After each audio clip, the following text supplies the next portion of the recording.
Imagia révolutionne son domaine. Pourquoi et quel est mon rôle? Donc, Imagia réimagine les soins de santé grâce à l'intelligence artificielle et j'en suis le fondateur.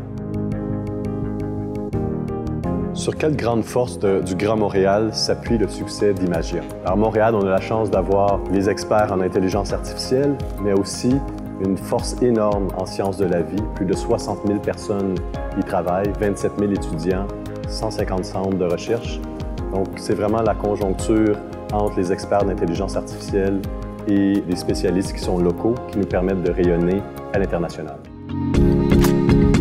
Quelles ont été les retombées de votre présence à Montréal en termes de rayonnement ou de croissance? Donc, la santé, ce n'est pas juste à Montréal. On doit travailler avec des acteurs internationaux de différents pays pour être capable de mettre sur le marché des solutions de traitement pour les pharmaceutiques ou pour les compagnies d'équipements médicaux. Donc, c'est vraiment d'avoir des partenariats avec les sociétés étrangères qui ont choisi une compagnie de Montréal, Imagia, pour servir leurs clients.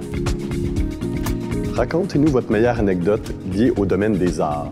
On a eu la chance chez Imagia d'avoir mon père qui malheureusement avait le cancer, mais qui était aussi écrivain et qui a dédicacé son dernier livre à l'entreprise et aux gens qui allaient œuvrer en intelligence artificielle pour la lutte contre le cancer.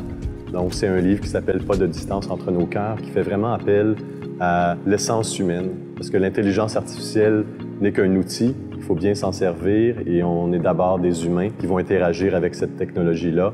On doit comprendre ses limites, on doit comprendre ses forces et on doit apprendre à travailler avec elle pour en tirer le plus grand bénéfice.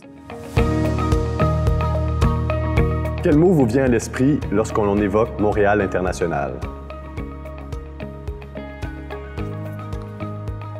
Montréal est à la combinaison de l'intelligence artificielle et des sciences de la vie. Donc, c'est vraiment en combinant ces deux sciences qu'on va être capable de faire une différence pour tous les patients de notre petite planète.